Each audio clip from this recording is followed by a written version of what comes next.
तो सीन. नमस्कार, मी ॲडव्होकेट श्रुती देशपांडे. मनसोक्त गप्पामध्ये आपलं खूप खूप स्वागत करते. आपलं हे आवडतं चॅनल आहे आणि गप्पांचा कट्टाच आहे. आज आपल्यासोबत आहेत रंगभूमी, मालिका आणि चित्रपट यामध्ये आपलं दमदार आणि वेगळं स्थान निर्माण करणाऱ्या प्रसिद्ध अभिनेत्री माधवीताई सोमण.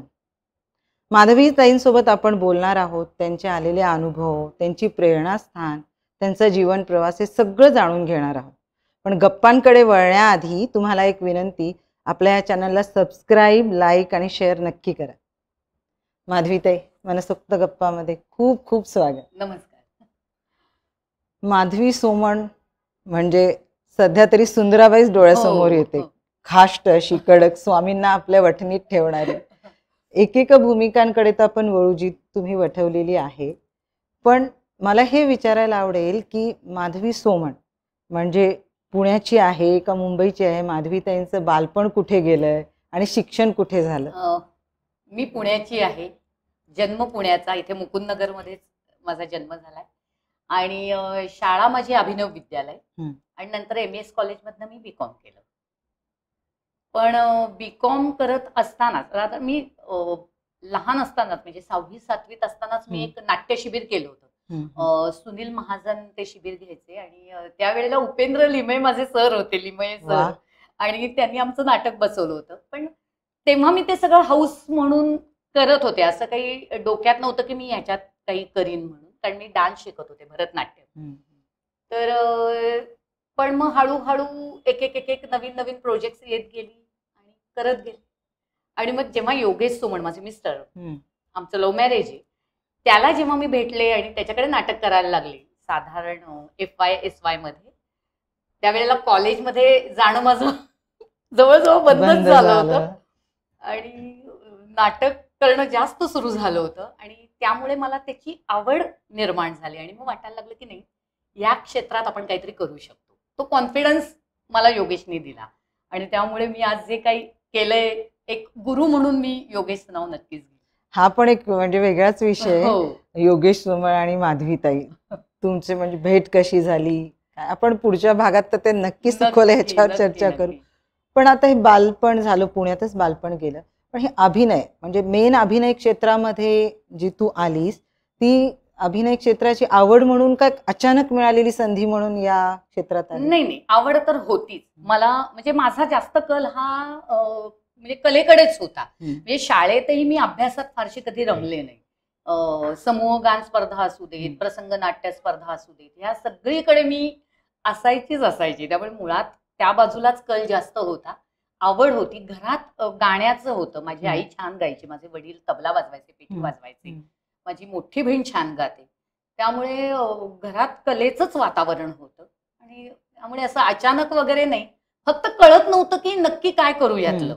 म्हणजे डान्स करू, अभिनय करू. तर ते योगेशमुळे एक ती दिशा मिळाली अभिनयाची की याच्यात आपण करू शकतो. म्हणजे अष्टपैलूच आहे माधवीताई असं म्हणायला पाहिजे. डान्सही आहे, गाणंही आहे. तू गाते पण छान ना? हा, म्हणजे मी शिकले नाहीये पण गाऊ शकते. मस्तच. आणि पहिला ब्रेक जो म्हणजे खूप असा इफेक्टिव्ह होता या क्षेत्रातला, किंवा माधवी सोमण म्हणून एक ओळख मिळाली या नावाला, असा कोणत्या प्रोजेक्ट मधनं मिळाला? योगेशकडे असताना मी एकांकिका, राज्यनाट्य हे करतच होते आणि खूप सारी बक्षिसं मिळवली होती स्पर्धांमध्ये. पण मुंबईची जी संस्था आहे, प्रसिद्ध संस्था आहे, लता नार्वेकर त्याच्या सर्वेसर्वा, तर त्यांनी योगेशचं एक नाटक करायला घेतलं, आता कसं वाटतंय. संजय नार्वेकर त्याच्यात लीड रोल करणार होता. त्यावेळेस माझा मुलगा 11 महिन्याचा होता, म्हणजे तो पूर्ण वर्षाचा पण नव्हता. त्यामुळे माझ्या डोक्यात असं काही नव्हतं की मी त्याच्यात काही काम करणार आहे किंवा काही. पण त्यावेळेला नुकतंच आपलं हे अल्फा मराठी आणि मराठी चॅनल सुरू झाले होते आणि बरेचसे आर्टिस्ट त्याच्यात अडकले होते. आणि लता नार्वेकरांनी सांगितलं की मला अशी मुलगी पाहिजे जी सिरियल वगैरे करत नाहीये, कारण त्यांचे प्रयोग खूप असायचे. 2-3 महिने ते मुलगी शोधत होते. योगेशचं पहिलंच व्यावसायिक नाटक मुंबईतून एवढ्या मोठ्या संस्थेतून येणार होतं. आणि मग शेवटी तो म्हणाला की नाही, आता माधवी पर्याय नाही, तू उभी राहा, त्याशिवाय काय होणार नाही, कारण मुलगी मिळत नाहीये. त्यांना सिरियल मध्ये काम करणारी मुलगी नकोय. कारण म्हणजे अचानकच. आणि त्यावेळेला माझ्या म्हणजे मला थोडं ते जीवावर आलं होतं की आता एवढं लहान बाळ आपलं पण सासू सासरे होते, आई वडील होते, त्या सगळ्यांनी छान सांभाळून घेतलं, त्यामुळे मी करू शकले. पण ते नाटक केलं, त्यानंतर लगेच केस नंबर 99 मोहन वाघांचं नाटक केलं. पण तेही त्यावेळेला ती गरज होती, कारण तेही योगेशचंच नाटक होतं आणि तिथे उभं राहणं गरजेचं होतं, म्हणून ते केलं गेलं. पण कुठेतरी गिल्ट होता की आपण आपल्या मुलाला वेळ देत नाही आहोत इतक्या लहान बाळाला. सो ह्या दोन्ही नाटकांचे प्रयोग जसे थांबले, तसं मी ठरवलं होतं की एक वर्षभर तरी काही नाही करायचं, मागे लागायचं नाही की मला काम करायचंय.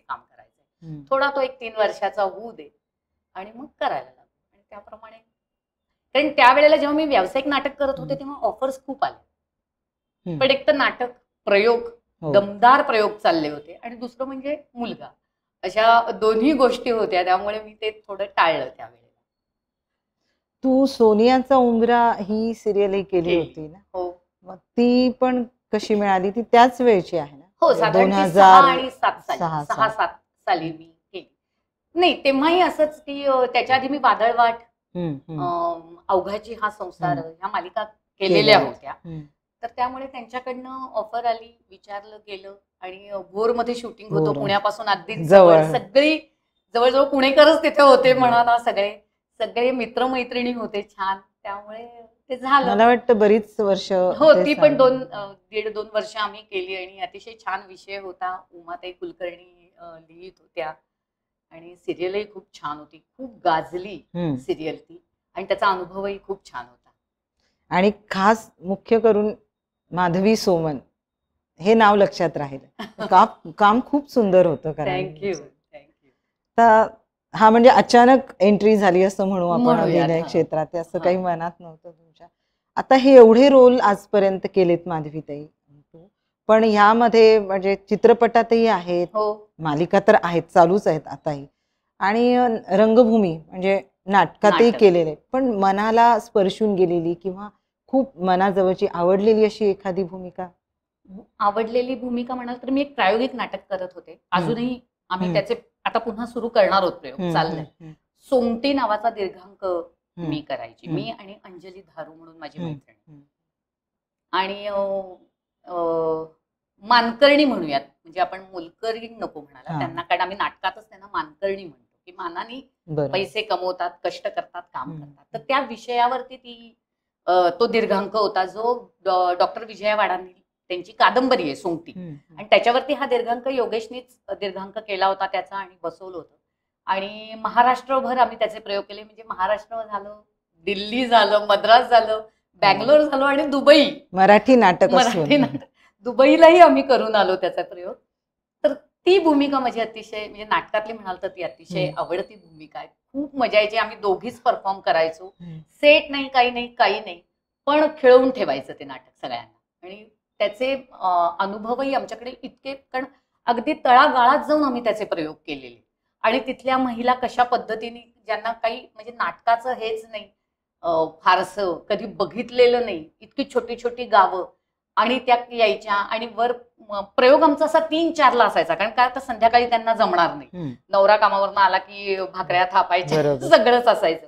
आणि मग त्यातही त्यांची चुळबुळ सुरू व्हायची, हे चल आता पाण्याची वेळ झाली, मी निघते, म्हणजे आम्हाला ते कळायचं काय चाललंय, पण निदान त्या येत आहेत ना, हेच आमच्यासाठी खूप समाधान असायचं. काही जणी आपली लहान मुलं पण घेऊन यायच्या, कारण घरी सांभाळायला कोणी नाही. अनेक प्रयोगांच्या वेळेस असं झालंय की आमचं नाटक चालू असताना त्यांची मुलं आमच्या नाटकांमध्ये फिरायची, पण आम्ही तिकडे दुर्लक्ष करायचो, कारण आम्हाला त्यांनी बघणं हे नाटक हे खूप महत्वाचं होतं, आणि ते झालं सक्सेसफुल. खूप छान नाटक आहे, आणि मालिकाही आहेत ना. म्हणजे मी वादळवाटपासून काम करतेय, आणि आवडती भूमिका म्हणाल तर अर्थातच सुंदराबाईंची, कारण सुंदराबाईची भूमिका तुझ्याही आवडीची असणार आहे, आणि आम्हा सगळ्यांना पण प्रेक्षकांना खूप आवडली सुंदराबाई. म्हणजे खाष्ट अशी स्वामीनाथन. पण मला म्हणजे हे आश्चर्यच वाटतं, एक कलाकार कसा असतो हाडाचा, म्हणजे माधवीताईकडे पाहिल्यावरच कळतं. एक सोज्वळ भूमिका बऱ्याच केलेल्या आहेत. आईच्या विठू माऊली सिरियल मध्ये पुंडलिकाच्या आईची सोज्वळ भूमिका केली, आणि त्यानंतर डायरेक्ट सुंदराबाई, म्हणजे खाष्ट अशी, म्हणजे त्याचा एक वेगळाच आहे बाज त्या कॅरेक्टरचा. तर हे कसं अगदी सोज्वळ मधून खाष्ट कसं जमवलं? कसं, म्हणजे शेवटी तो अभिनय आहे, त्यामुळे पण मुळात माझा म्हणजे मला आधी आतापर्यंत सगळ्या भूमिका म्हणाल तर सोज्वळ भूमिका, सोज्वळमध्ये आईची भूमिका भूमिका, पाहिलेली. मे बी माझा चेहरा तसा असेल म्हणून. पण मला असं वाटतं की जय जय स्वामी समर्थच्या बाबतीत त्यांनी तो विश्वास टाकला माझ्यावर की अरे नाही, माधवीताई असंही काही करू शकतात, करू शकतील. हा विश्वास आमच्या डिरेक्टरनी दिगंबर फसाटेनी टाकला. त्यांनी मला आधी, त्याच्या आधी मी जी एक मालिका करत होते मधल्या ह्याच्यात स्वाभिमान नावाची, तर तेव्हाच तो मला म्हणाला होता की ताई तुम्ही जय जय स्वामी समर्थ मध्ये काम कराल का? म्हटलं हो, मला नक्कीच आवडेल करायला. तर म्हणे मी सांगेन, जेव्हा चांगली भूमिका आहे आणि चांगला रोल असेल ना तेव्हा मी तुम्हाला सांगेन. कारण त्या सिरियलसाठी आधी माझ्याकडे 2 रोल येऊन गेले होते, पण ते असे 2-3 महिन्याचे होते आणि त्या तारखा जमल्या नाहीत म्हणून मी ते केलं नाही. म्हणजे कदाचित ती कृपा होती की मला हा रोल मिळणार होता आणि ते झालं. आणि तो रोल ज्या दिवशी मला मिळाला सुंदराबाईंचा, त्या दिवशी माझं स्वाभिमान म्हणजे आधीची जी मी एक सिरियल करत होते त्याचं हे संपलं होतं कॉन्ट्रॅक्ट त्याच तारखेला बरोबर. आणि त्याच दिवशी मी यांचा पहिला प्रोमो केला. खूप सुंदर. सुंदराबाई म्हणजे स्वामींसोबत, म्हणजे स्वामींच्या अवतार समाप्तीपर्यंत सुंदराबाई स्वामींसोबत राहिलेल्या. खूप मोठं होतं ते कॅरेक्टर, त्याचा टाइम स्पॅन पण बराच मोठा होता.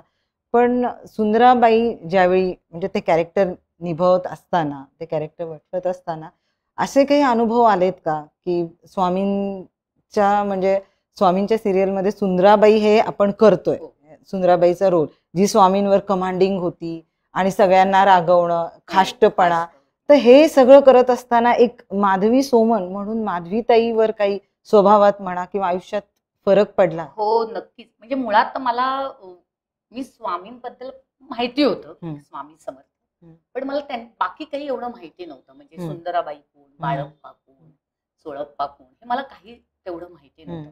पण ही सिरियल जेव्हा माझ्याकडे आली आणि आता मी करणारे म्हटल्यानंतर म्हणजे एकीकडे काम सुरू झालं होतं, पण मी एकीकडे त्यांच्याबद्दल वाचायला सुरुवात केली होती आणि मग मला कळलं की अरे सुंदराबाई हे खूप महत्वाचं त्यातला भाग आहे. आणि दिग्दर्शकांनी सांगितलं होतं की काय हवंय, कसं हवंय, त्याप्रमाणे मी करत होते. सुरुवातीला थोडी चाचपडत होते की कसं होते, काय होते, पण मग हळूहळू तो धागा मला मिळाला असं म्हणूया. कारण जसजसं वाचन वाढायला लागलं तसतसं ते कळायला लागलं की कसं काय पद्धतीची ती भूमिका आहे, काय व्यक्तिरेखा आहे ते कळायला लागलं. आणि मग तो धागा मला मिळाला आणि मग ते रुळावर आली मग माझी गाडी त्या भूमिकेची. सिरियल ते तर खूप चांगलं चाललं आणि लोकांना अनुभव आणि आनंदही येत होता स्वामींच्या लीला पाहण्याच्या. पण एक कलाकार म्हणून आणि भक्त म्हणून त्यानंतर स्वामींची भक्ती तुम्हाला लाभली, मी ऐकलंय एका ठिकाणी. तर जीवनामध्ये काय अनुभव आले त्यानंतर? अनुभव असं म्हणाल तर आता त्याच्या बाबतीत मी आधी सुरुवातीला सांगते की जेव्हा लाटकर, श्री लाटकर ती सिरियल लिहित होते आणि ते जेव्हा काडगावकरांच्या घरी गेले होते, तर तिथनं ते बाहेर पडले आणि त्यांचा फोन आला मला की त्यांना तुमच्याशी बोलायचंय. तेव्हा मी इतकी घाबरले होते, कारण नॅचरली मला टेन्शन आलं की ते आता मला काय म्हणतील की तुम्ही काय कसं करताय काम किंवा काय करताय काम. आणि काडगावकरांचा मला फोन आला आणि ते म्हणाले की तुम्हाला सांगू का ताई, तुम्ही आलात ना की आमच्या घरातले सगळे म्हणतात आमच्या आजी आल्या, आमच्या आजी आल्या. आणि तिथे मला इतकं म्हणजे मी इतके रिलॅक्स झाले की म्हटलं म्हणजे चला आपण जे करतोय ते इतकं व्यवस्थित करतोय, कुठलाही चुकीचा त्याच्यातनं संदेश जात नाही. आणि मी म्हंटल तसं की जरी त्यांच्याबद्दल काही असो की त्या काय पैसे खात होत्या किंवा त्या खूप खाष्ट होत्या, काय रागीट होत्या, पण मी म्हणते की त्या काळातल्या बायका ज्या अलवणात आयुष्य काढायच्या, खूप लहान वयात नवरा जायचा, जबाबदाऱ्या असायच्या आणि कुठेतरी त्या बाईचं दुःख काय असेल, न संपणारं दुःख येते. आणि त्यातून कदाचित ती बाई तशी होत असेल, कुठेतरी स्वतःला प्रोटेक्ट करण्यासाठी ती आधीच की ह्या पद्धतीने डिफेन्सिव्ह अप्रोच तो थोडासा होत असेल असं मला वाटतं. कारण मी 2022 साली सुंदराबाईंची भूमिका करायला घेतली आणि त्याच्या आधी बरोबर 10 वर्ष 2012 साली मी उंच माझा झोका केली, ज्यात मी अलवणातलीच आत्या केली होती. आणि ती पण भूमिका फार सुंदर आहे, ती पॉझिटिव्ह होती. आणि त्यावेळेला कसं होतं की ती आत्या शिकलेली होती हम्म. आणि तिचा नवरा लवकर गेला म्हणून सासरच्यांनी तिला माहेरी सोडलं होतं आणि सांगितलं होतं की तिला शिकवलं ना म्हणून तिचा नवरा गेला, बाईनी शिकायचं नाही. तर ते जे तिचं सगळं दुःख आणि हे पण ते कॅरेक्टर खूप पॉझिटिव्ह होतं, खूप चांगलं होतं. आणि आता बरोबर 10 वर्षांनी पुन्हा अलवणा, पण आता एक अशा पद्धतीचं कॅरेक्टर करायचं होतं. हा मला एक खूप वेगळा आणि छान अनुभव होता की 2 वेगवेगळ्या अलवणातल्याच पण 2 वेगवेगळ्या भूमिका मला करायला मिळाल्या. आणि आतापर्यंत अनेक ह्याला माझं नॉमिनेशन झालेलं होतं अभिनयासाठी, पण माझं पहिलं अवॉर्ड हे मला स्वामींच्या कृपेने मिळालंय. अक्षरशः म्हणजे सहाय्यक व्यक्तिरेखेचं मला कलर्स अवॉर्ड मिळालं सुंदराबाईंच्या भूमिकेसाठी. खूप छान, मस्त. सुंदराबाईंची भूमिका रंगवलीच तितकी छान होती माधवीताई. आजही कुठेही तुला म्हणजे प्रेक्षक भेटले तर म्हणतच असतील की सुंदराबाई म्हणूनच ओळखतात. काय अनुभव आले, मजेदार किस्से काही? म्हणजे आधी लोक एकदम चिडतात, काय हो तुम्ही, कशा तुम्ही वागलात, काय केलं, आणि नाही म्हणजे तुमचं काम छान होतं म्हणून ही तुम्हाला पावतीच आहे असं. मग ते पण पहिले ते इतकी चिडून येतात माझ्याकडे. सुरुवातीला मलाच आधी एकदम असं हे व्हायचं की अरे मी काय केलंय, मग लक्षात यायचं की नाही माझ्यातल्या सुंदराबाईंना हे बोललं जातंय, तसं नाहीये. तर हा अनुभव मला बऱ्याच वेळेला आलेला आहे. नंतर एक माझ्या मिस्टरांचे मित्र आहेत, तर त्यांचा मुलगा स्पेशल चाइल्ड आहे, तर त्याला तो जय जय स्वामी समर्थ मालिका बघायचा. तो बसून असायचा, तो आपला ते टीव्ही चालू असायचा, तो नुसता बघत असायचा, त्याला काही कळायचं नाही काय होतंय काय नाही. पण जेव्हा जेव्हा स्वामी सुंदराबाईंना ओरडायचे तेव्हा तो टाळ्या वाजवायचा, आनंद येत असेल त्याला, आनंद व्हायचा. आणि माझ्या मिस्टरांच्या मित्रांनी त्यांना हे कळवलं होतं की माधवीताईंना एक व्हॉइस मेसेज त्याला पाठवायला सांगा, कारण त्याला आवाज कळतो त्यांचा. आणि मग मी त्याला पाठवला मेसेज. किती सुंदर नाही का, कलाकाराला काय हवं की आपल्या अभिनयाची पावती. नाही, ती भूमिका खूप सुंदर केली होती माझी, आणि सिरियलही खूप सुंदर होत. आणि त्याच्यातली गंमत अशी आहे की मी कुठेही गेले ना, लोक मला भेटतात, मला बोलतात आणि निघता निघता माझ्या पाया पडतात. आणि मी त्यांना सांगते, अहो तुम्ही मी सुंदराबाईंची भूमिका करते.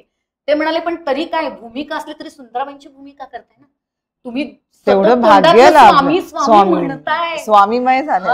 म्हणजे हेच आमच्यासाठी खूप आहे. म्हणजे मी तेच म्हणते की काय ताकद असेल माझ्यासारख्या एका सामान्य स्त्रीला, जर इतकं लोक हे करत असतील तर ती ताकद काय असेल, ते तो विचारच नाही करू शकत आपण. आहेच ती स्वामी शक्ती काय आहे.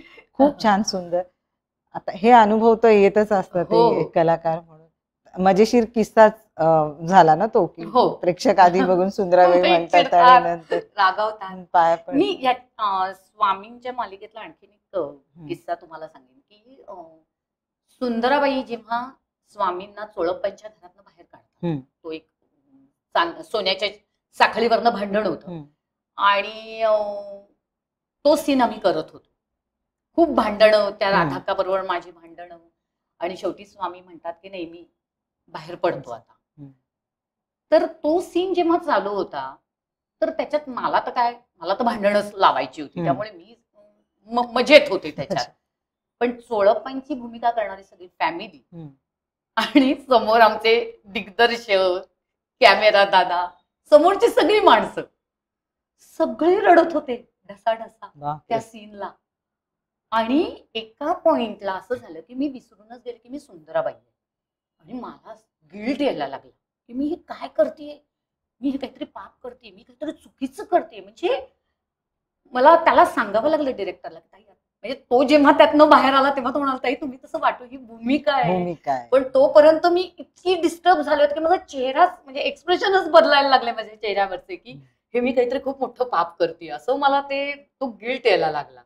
जेव्हा ते पुन्हा आमची गाडी रुळावर आली तेव्हा तो सीन झाला. किती सुंदर आणि खरंच सगळे रडत होते, समोरची सगळी टीम रडत होती, आणि मी एकटीच, मला काहीच कळत नव्हतं, इतकी मी अशी ब्लँक झाले होते काही क्षण. मलाही त्याचा त्रास व्हायला लागला होता की नको करायला हा सीन, नको नको इतकं हे झालं होतं मला त्यावेळेला. पण मग ते शेवटी काम आहे, भूमिका आहे.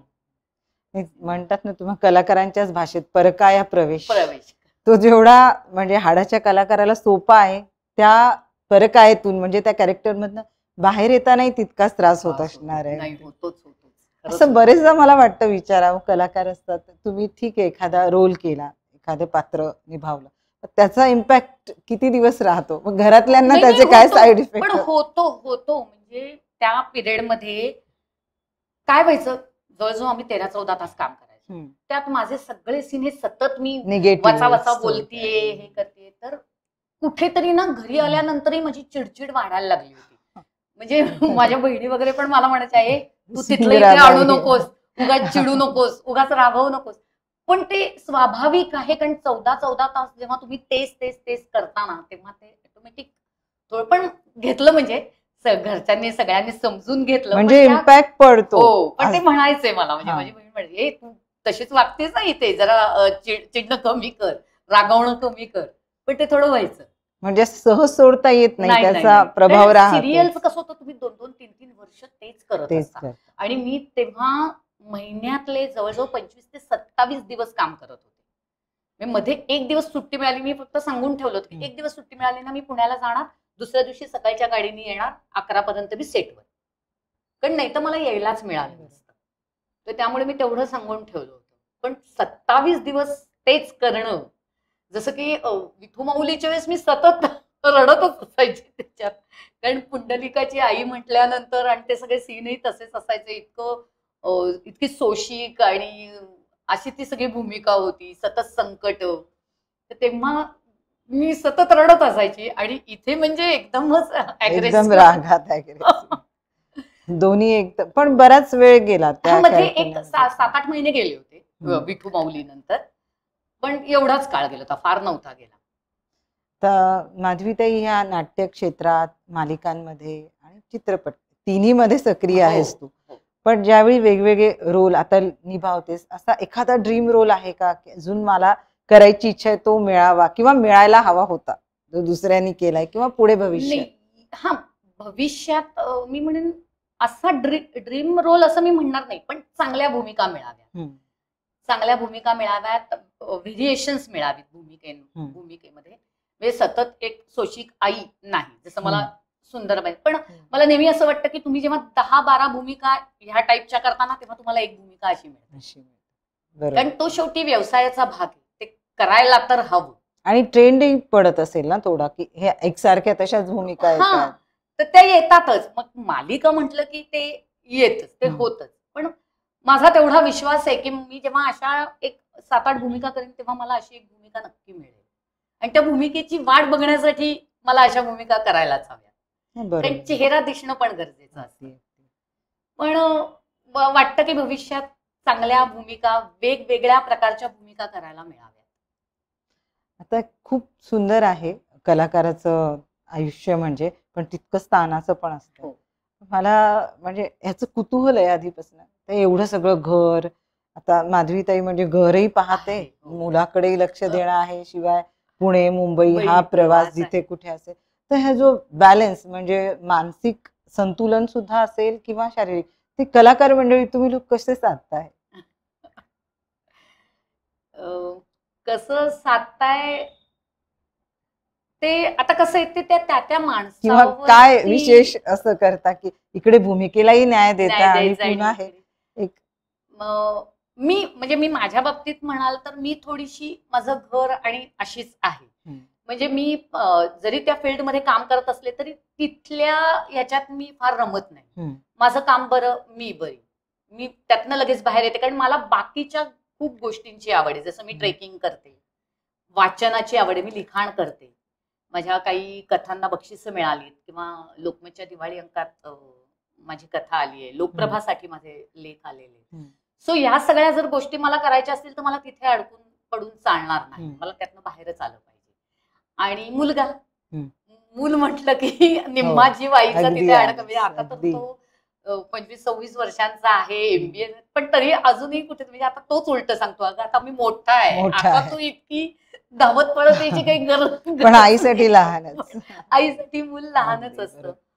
पण ते मी म्हणजे जसं की माझा मुलगा झाला आणि त्यानंतर माझं जसं काम सुरू झालं तसं मी स्वतःला सांगितलं होतं की जसं तुझं करिअर व्यवसाय आहे तसंच मूलही महत्वाचं आहे. सो मी ठरवतानाच ठरवलं होतं की मी एका वेळेला एकच मालिका करेन, कारण मला ते भांडणं, तारखांसाठी वादविवाद आणि ती सगळी स्पर्धा करायची नव्हती. तर ते मी ठरवूनच घेतलं होतं आणि त्यामुळे मी व्यवस्थित वेळ देऊ शकले मुलालाही आणि माझ्या कामालाही, आणि मला असं वाटतं की न्यायही देऊ शकले. जर मी एका वेळेला 3-3, 4-4 मालिका घेतल्या असत्या, आता ह्याचं निम्मा दिवस काम करते, मग तिकडे निम्मा दिवस काम करते, मग त्याच्यातच तर ते अवघड होतं. कारण जेव्हा पुण्याहून मुंबईत जाऊन काम करता तुम्ही, तेव्हा तुम्ही तुमच्या कुटुंबापासूनही तेवढेच लांब असता. आणि मी म्हटलं तसं की आम्ही 3 बहिणी आहोत, तर भाऊ नाहीये, त्यामुळे आईचंही बघायचं असतं. आई वडिलांचंही होतं, तर वडील माझे गेले 17 साली, आता आई आहे, पण तिचं बघायचं असतं सगळं. सो ते सगळं, आणि ती सवय मी लावून घेतली म्हणून मी आता नाही, तेव्हा मी जर खूप काम केलं तर कदाचित ती सवय पण मला लागली नसती. आता काम सोडून थांबायचं, बसायचं, तर ते अवघड गेलं असतं. त्यापेक्षा हा मी बॅलन्स जो साधलाय तो मला असं वाटतं की माझ्यासाठी खूप चांगला आहे. आता माधवी, ते मगाशी उल्लेख करताना जसं तू सांगितलंस, लेखन आहे, वाचन आणि प्रवास. तर प्रवासाची आवड खूप आहे असं मी ऐकलंय. आतापर्यंत कुठे कुठे प्रवास केला आणि एखादा मजेशीर किस्सा किंवा आठवणीतली एखादी गोष्ट प्रवासादरम्यान घडली? खूप आहेत. मुळात डॉक्टर मीना प्रभूंची पुस्तकं जेव्हा मी वाचायला लागले, त्यांची प्रवास वर्णनं जेव्हा वाचायला लागले, तेव्हा मला वाटायला लागलं की आपणही असं फिरायला पाहिजे, आपणही जायला पाहिजे कुठेतरी. तोपर्यंत मी फार काही बघितलेलं नव्हतं, फक्त साऊथ कन्याकुमारी पर्यंत जाऊन आले होते, आई वडील आम्ही बहिणी अशा. तर मग म्हटलं साधारण 15-16 साली मी सुरुवात केली आणि मी ठरवलं की वर्षातनं 2दा काहीही होऊ देत, जायचं म्हणजे जायचं. मग त्याचं प्लॅनिंग 2-3 महिने आधी करून, शूटिंगच्या इथे तारखा देऊन की बाबा बाकी मी तुम्हाला कधी त्रास देणार नाही तारखांसाठी, पण माझे हे 7-8 दिवस तुम्ही मला देत जा. आणि मी असं कुठल्याही ट्रॅव्हल कंपनी बरोबर जात नाही. तर माझ्या 2 मैत्रिणी आहेत, दोघी-तिघी, तर आम्ही असा आमचा ग्रुप करतो, ठरवतो आणि आम्ही जातो. तर ताई, आता प्रवासाचं वर्णन चाललंय, गिरनार यात्राही तू केलेली आहे? हो, केली. काय अनुभव आले का? गिरनार यात्रेचा तर म्हणजे मी म्हणते ना की तिथेही माझी एक मैत्रीण प्राची दाते म्हणून, तर तिच्याबरोबर ती दरवर्षी जाते. तर ती म्हणाली येणार का? आम्ही म्हटलं हो येणार. मग त्याच्यासाठी आधी, कारण ते उगाच टेन्शन आलं होतं. खरं तर मी ट्रेकिंग करणारी आहे, पण 10,000 पायऱ्या हा एक आकडाच माझ्या डोक्यात इतका फिक बसला होता. आणि तेव्हा मी विठुमाऊली करत होते. सो त्या 9वारी साडीतच मध्ये माझा सीन नसेल की मी बाहेर यायची आणि वॉक करायची. ज्याच्या बरोबर मी ट्रेक केलेत, प्रतीक म्हणून, तर मी त्यालाही फोन केला, म्हटलं अरे मी असं असं चालले. तो म्हणाला ताई अहो तुम्ही आता कळसुबाई केलंय, तुम्ही ते 10,000 डोक्यातनं काढून टाका. तुम्ही काय होते ते 10,000 पायऱ्या म्हणून तुम्हाला टेन्शन येतंय. पण तसं काही नाही, जसं कळसुबाई आहे तेवढंच ते आहे, तुम्ही ते टेन्शन घेऊ नका. आणि माझा मुलगा होता बरोबर आलेला. तर आम्ही रात्री 11:30ला सुरुवात केली चढायला. आणि माझा लेक तेव्हा किती 21-22 वर्षांचा असेल, यंग, त्यामुळे तर काय तो धावत सुटायचा रात्रीची वेळ. आणि तो धावत सुटायचा की मी त्याच्या मागे धावत सुटायची. कारण रात्री चढतो आहे, तिथे सिंहाच्या डरकाळ्या ऐकायला येतात, दिसले का सिंह, आम्हाला पावलांचे आवाज आले ना, लोक शांत होऊन शोधायची कुठे काही दिसतंय का. तर त्यामुळे मी त्याच्या मागे, आणि ह्या सगळ्या याच्यात मी कधी गुरुशिखर गाठलं मला कळलं नाही. मी म्हणते ना की माझा मुलगा माझ्यासाठी दत्तगुरु होते. गुरूंनी मला साथ दिली की चल ये माझ्या मागे पळत, आणि मी तशी गेली. कारण ऐकलंय ना खूप अवघड प्रवास असतो. नाही, पण खूपच छान अनुभव. रात्री 11:30ला आम्ही सुरुवात केली, 4:30ला आम्ही होतो, दर्शन झालं छान. मग त्या दिवशी धुनी होती सोमवारची, तर धुनीला गेलो, तिथं प्रसाद वगैरे घेतला आणि मग छान आलो. किती सुंदर, पण फार सुंदर अनुभव येतो आमचा. आणि तेव्हा हे चालू होतं, सप्ताह चालू होता, डिसेंबर महिन्यातली गोष्ट आहे. मग तिथनं आम्ही गिरच्या जंगलात 2 सफारी केल्या आणि पुन्हा आल्यानंतर पुन्हा एकदा पहिल्या पायरीचं दर्शन घेतलं आणि परत आलो. खूपच छान अनुभव, खूपच छान. म्हणजे ते असतं, पण म्हणजे जसं माझा केदारनाथचा पण अनुभव आहे की आम्ही ते मात्र मी माझ्या एका मैत्रिणीच्या ग्रुप बरोबर गेले होते. आणि माझा हट्ट होता की मला चढून जायचंय, मला ट्रेकिंग मला चढून जायचंय, मला अजिबात ते हेलिकॉप्टर वगैरे करायचं नाही. तर त्यासाठी मी बुकिंगची थांबले होते, तर तिच्याकडे सगळ्यांनी हेलिकॉप्टरचं बुकिंग केलेलं होतं. तर तिला मी म्हटलं की मी एकटी नाही जाणार, मला कोणीतरी बरोबर पाहिजे, ग्रुप. आणि ऐनवेळी तिच्याकडे 4 जणांचा ग्रुप आला, ती फॅमिली होती आणि ती चढून जाणार होते. सो मग मी लगेच माझं विमानाचं तिकीट काढलं, आम्ही गेलो आणि आम्ही जेव्हा गुप्तकाशीत गेलो, आमच्या हॉटेलवर गेलो, तेव्हा प्रचंड पाऊस सुरू झाला आणि मागची परिस्थिती आली होती की सगळं थांबवलं होतं की इकडे येऊच देत नव्हते लोकांना, गाड्या बिड्या बाहेरच थांबवल्या आणि सगळ्यांना सांगितलं होतं आहात तिथेच थांबा, कुणी हलू नका. इतका तुफान पाऊस. आम्ही 2 दिवस त्या हॉटेलवरती थांबलो. मग तिथनं आम्ही, कारण केदारनाथ आता होणार नाही असं कळलं, पाऊसच होता. तिथनं आम्ही बद्रीनाथला निघालो तर वाटेतला रस्ता वाहून गेला होता, त्यामुळे आम्ही जोशी मठलाच थांबलो. मग तिकडचा रस्ता सुरू झाला आणि त्याच वेळेला आम्हाला कळलं की इकडेही आता हवा चांगली झालीये आणि हातात एकच दिवस होता. तर मग काही जण म्हणाले नाही नाही आम्ही आता बद्रीनाथला जातो, आणि आम्ही काही जण होतो म्हटलं नाही आपण केदारनाथला जाऊ. म्हणून आम्ही आलो. संध्याकाळी जवळजवळ 4 वाजता आम्ही पोहोचलो आणि दुसऱ्या दिवशी आम्हाला ऋषिकेशला जायचं होतं. आता हातात काही दिवस म्हणजे ट्रेकिंग करून जाण्यासारखी वेळच नव्हती. मग हेलिकॉप्टरचं तिकीट काढलं. त्यात 6 जणांना त्याच दिवशी संध्याकाळचं मिळालं, बाकीच्यांना दुसऱ्या दिवशी सकाळचं मिळालं. मग त्यात आम्ही 3 मैत्रिणी होतो. आम्ही गेलो, छान दर्शन झालं. सकाळी आमची बाकीची टीम आली आणि मग तिने सांगितलं की सगळ्यांनी दर्शन वगैरे घ्या आणि 11 वाजता हेलिकॉप्टरला जा, खालती उतरा, कारण आपल्याला ऋषिकेशला जायचं. त्याप्रमाणे आम्ही आपल्या 3 जणी तिथे आलो, हेलिकॉप्टरने खालती आलो आणि आम्ही खालती आलो आणि त्यानंतर एकही हेलिकॉप्टर दिसेना. बरं आम्ही काहीतरी खातोय पितोय, काय झालं, काही आवाज नाही, काही नाही, म्हणून आम्ही बाहेर आलो. बघतो तर वरती सगळे काळे ढग जमलेले आणि हेलिकॉप्टर सेवा बंद झाली. आमचे त्या मैत्रिणीशी फोन चालू होते. ती म्हणाली की थोडा वेळ वाट बघणार, नाही तर आम्ही उतरायला लागणार, तर तुम्ही असं करा, तुम्ही एक गाडी घ्या आणि ऋषिकेशला जा. आणि ते सगळे उतरून आले, बाकीची सगळी टीम. म्हणजे 4 वाजता त्यांनी उतरायला सुरुवात केली. दुसऱ्या दिवशी पहाटे 5:30ला ते खालती आले आणि मग त्यामुळे त्यांचं ऋषिकेशला येणं लांबलं. आम्ही आमची फ्लाईट पकडून आम्ही पुण्याला आलो. त्यांना दुसरा दिवस उजाडला यायला. आणि घरी आलो आणि आम्ही ज्या वरती ज्या धर्मशाळेत किंवा तिथलं जे राहण्याची सोय जिथे उतरलो होतो, त्यांचा अचानक मला फोन आला तिकडनं केदारनाथवर की तुम्हाला कशी वाटली आमची सोय, काय. तर मी म्हटलं की खूप छान झालं, मला खूप आवडलं, पण म्हटलं मला ना ट्रेकिंग करून यायचं होतं, तर बघा ना मला ते नाही करायला मिळालं. तर ते म्हणाले की असं नका हो म्हणू, ते त्यांच्या मनावर असतं. बहुतेक त्यांच्या मनात असं होतं की तुम्हाला त्रास होता कामा नये, म्हणून त्यांनी तुम्हाला इतकं प्रेमाने वर आणलं आणि इतकं छान खाली सोडलं. तेव्हा तुम्ही असं, आता त्यांना तर आमच्या बाकीच्या ग्रुपचा काहीच अनुभव माहिती नव्हता काय झालंय. तर मी म्हटलं अरे खरंच आहे, हे खरं आहे, म्हणजे अद्भुत आहे हे, की खरंच म्हणजे त्यांना ते, म्हणजे मला सांगताना पण काटा येतो.